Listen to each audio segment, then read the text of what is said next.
میرے حضور علیہ الصلوۃ والسلام کے پاس ایک صحابی آیا، کہنے لگا یا رسول اللہ میں مال جمع کرتا ہوں اور میرا باپ جو ہے مجھ سے پوچھے بغیر میرا مال خرچ کر لیتا ہے، آپ میرے باپ کو کہیں کم از کم وہ مجھ سے پوچھ تو لے، بڑی محنت سے میں مال جمع کرتا ہوں اور میرا باپ جو ہے وہ مجھ سے پوچھے بغیر میرا مال خرچ کر لیتا ہے، مجھ سے پوچھتا تک نہیں ہے۔ آپ میرے باپ کو فرمائیں کہ مال خرچ کرنے سے پہلے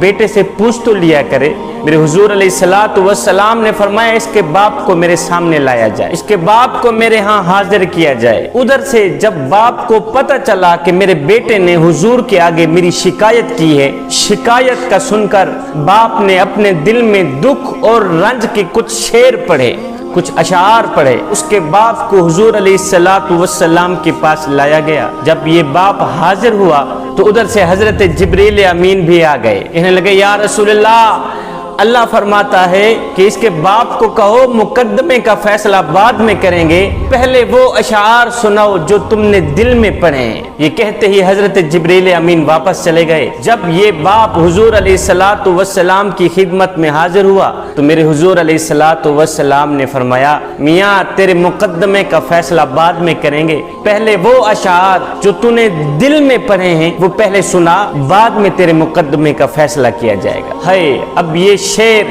اتنے دردناک تھے، ان اشعار میں اتنا درد بھرا ہوا تھا،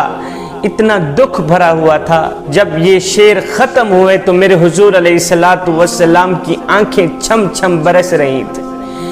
میرے حضور علیہ الصلوۃ والسلام رو رہے تھے، اتنا درد تھا ان اشعار میں۔ اب باپ نے وہ اشعار پڑھنا شروع کیے۔ ان شعروں کا، ان اشعار کا ترجمہ یہ تھا کہ اے میرے بچے، میرے بیٹے، میں نے تیرے لیے سب کچھ کیا، تیرے اوپر اپنا سب کچھ قربان کر دیا۔ جب تو گود میں تھا میں اس وقت بھی تیرے لیے پریشان تھا، جبکہ آج تو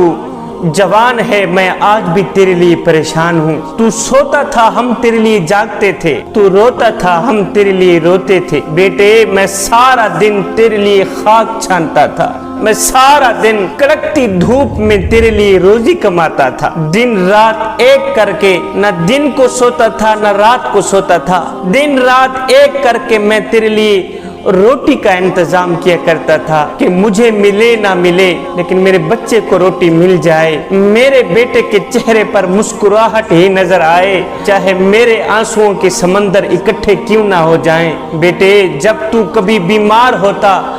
تو ہم ساری رات تیرے لیے تڑپتے رہتے، تیرے ایک پہلو بدلنے پر ہم ہزاروں وسوسوں کا شکار ہوتے۔ بیٹے تیری بیماری ہماری کمر توڑ دیتی تھی، تیری بیماری ہمیں مار دیتی تھی، تیری تکلیف ہمیں تڑپا دیتی تھی، ہمیں یوں لگتا تھا کہ تو بیمار نہیں بلکہ ہم بیمار ہیں۔ میرے بیٹے تیری آہ پر ہماری آہ نکلتی تھی، تیری ہائے پر ہماری ہائے نکلتی تھی، ہمیں ہر پل، ہر وقت، ہر گھڑی، ہر لمحے یہی فکر رہتی تھی کہ کہیں ہمارے بیٹے کی جان نہ چلی جائے۔ اور میرے بیٹے ہم نے تجھے اس طرح پروان چڑھایا ہے، میں جوان تھا تو بچہ تھا، میں اپنی رگوں سے خون نکالتا رہا، تیری رگوں میں ڈالتا رہا، اپنے بدن سے طاقت نکالتا رہا، قوت نکالتا رہا، تیرے بدن میں ڈالتا رہا، اپنے منہ سے نوالا نکال کر تیرے منہ میں ڈالتا رہا، خود بھوکا رہا تجھے کھلاتا رہا، اور میرے بیٹے خود پیاسا رہا تجھے پلاتا رہا، یہاں تک کہ میں خود بڑھاپے کا شکار ہو گیا اور تجھ میں جوانی رنگ بھر آئی، تو آہستہ آہستہ جوان ہوتا گیا اور مجھ سے بڑھاپا جوانی چھینتا گیا۔ پھر جب میں اس سطح پر آیا کہ اب مجھے تیرے سہارے کی ضرورت پڑی، میں سوچتا تھا کہ جیسے میں نے تجھے پالا ہے ایسے تو بھی مجھے پالے گا، جس طرح میں نے تیرے ناز اٹھائے ہیں اسی طرح آج تو بھی میرے ناز اٹھائے گا، جس طرح میں نے اپنے ہاتھوں سے تیرے منہ میں لقمہ ڈالا ہے۔ آج میں بوڑھا ہو گیا تھا، میں سوچتا تھا اسی طرح تو بھی اپنے ہاتھوں سے میں کم بخت باپ کے منہ میں لقمہ ڈالے گا، لیکن ہائے بیٹے آج تیرا لہجہ بدل گیا، آج تیری زبان بدل گئی، آج تیری آواز بدل گئی، تیری آنکھ بدل گئی، آج تیرے لہجے بدل گئے، تیرے تیور بدل گئے، آج تو مجھے یوں سمجھنے لگا جیسے میں تیرا نوکر ہوں، آج تو مجھ سے یوں بولنے لگا جیسے میں تیرا زر خریدا غلام ہوں۔ بیٹے یہ تو بھول گیا کہ میں نے تجھے کس طرح پالا ہے، میں نے کس طرح تیرے ناز اٹھائے ہیں، تیرے لیے ہم پوری رات جاگے، پوری رات تڑپے، اپنے سکون کو تیرے سکون کے اوپر قربان کر دیا، اپنی نیند کو تیری نیند پہ قربان کر دیا، اپنے چین کو تیرے آرام و سکون پہ قربان کر دیا، لیکن آج تو ہمیں زر خریدا غلام سمجھ بیٹھا ہے، آج تو ہمیں اپنا نوکر سمجھ بیٹھا ہے، آج تو میرے ساتھ وہ کر رہا ہے جو کہ اتنا کچھ آقا اپنے نوکر کے ساتھ بھی نہیں کرتا، اتنا کچھ مالک اپنے غلام کے ساتھ بھی نہیں کرتا، تو میرے ساتھ اتنی بدسلوکی کر رہا ہے۔ بیٹے اگر تو مجھے بیٹا بن کر نہیں دکھا سکا، مجھے باپ کا مقام نہیں دے سکا، تو کم از کم پڑوسی جتنا مقام تو دے دے، کم از کم ایک ہمسائے جتنا مقام تو دے دے۔ پڑوسی بھی پڑوسی کا حال چال پوچھ لیتا ہے، پڑوسی بھی پڑوسی کے درد سن لیتا ہے، دکھڑے سن لیتا ہے۔ میرے بیٹے کیا میں اتنا گر گیا ہوں کہ آج تو مجھے پڑوسی جتنا بھی نہیں سمجھتا؟ باپ یہ دکھڑے سنا رہا تھا، میرے حضور علیہ السلام کی آنکھیں چھم چھم برس رہی تھی، میرے حضور علیہ السلام رو رہے تھے، ساتھ میں یہ دردناک کہانی سننے والے صحابی بھی رو رہے تھے۔ میرے حضور علیہ السلام نے روتے ہوئے اس صحابی کو فرمایا، نوجوان اٹھ جا میری مجلس سے، اٹھ جا میری مجلس سے، جا تو بھی تیرے باپ کا ہے، تیرا مال بھی تیرے باپ کا ہے، تو بھی تیرے باپ کا ہے، سن تیرا مال بھی تیرے باپ کا ہے، تیرا باپ جہاں چاہے تیرا مال استعمال کر سکتا ہے،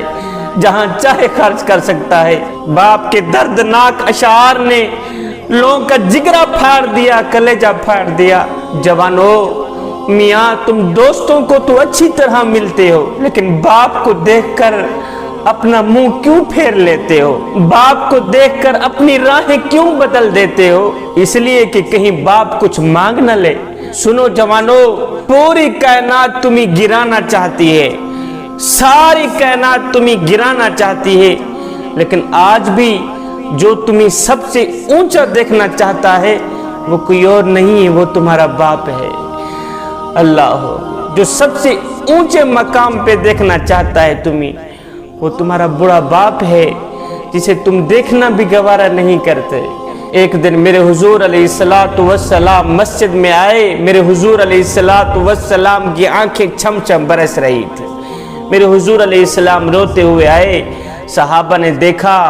کہ آج تو حضور کچھ زیادہ ہی رو رہے ہیں، آج تو حضور کی آنکھیں کچھ زیادہ ہی برس رہی ہیں۔ صحابہ نے پوچھا، حضور قربان جائیں آپ کے نام پر، آپ کی شان پر، آپ کے مقام پر،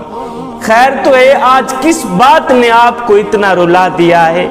اور کس بات نے آپ کو اتنا تڑپا دیا ہے کہ آج آنکھیں خون کے آنسو بہا رہی ہیں؟ یہ سن کر میرے حضور علیہ السلام نے فرمایا، صحابہ آج مجھے میری ماں کی یاد آئی ہے، آج محمد کو ماں یاد آ گئی۔ کہا، او صحابہ کاش میری ماں زندہ ہوتی، کاش میری ماں زندہ ہوتی، میں نماز میں اللہ کے حضور کھڑا ہوتا، میری ماں مجھے آواز دیتی ہو، بیٹے محمد، میں نماز چھوڑ کر دوڑ کر ماں کے پاس چلا جاتا اور دنیا والوں کو بتاتا کہ ماں کی عظمت کیا ہوتی ہے۔ جوانو میرے حضور علیہ السلام سے پوچھا گیا، حضور اگر دنیا میں دیکھنا ہو کہ کون سا شخص جنتی ہے کون سا شخص جہنمی ہے تو کیسے پہچان کی جائے گی؟ میرے حضور علیہ السلام نے فرمایا، دیکھ لینا جس شخص کے اوپر اس کے والدین راضی ہیں تو سمجھ لینا وہ جنتی ہے، اور جس شخص کے اوپر اس کے والدین ناراض ہیں تو سمجھ لینا وہ شخص جہنمی ہی جہنمی ہے۔ جوانو آج وقت ہے، ماں باپ زندہ ہیں، خدا کے لیے بوڑھے والدین کی خدمت کر لو، خدا کے لیے بوڑھے والدین کی خدمت کر کے جنت حاصل کر لو، اور دنیا میں بیٹھ کے جنت حاصل کر لو۔ اپنے والدین کے آگے اونچی آواز میں بات مت کیا کرو، جس دن یہ خاموش ہو گئے اس دن تم ان کی آواز سننے کو ترسو۔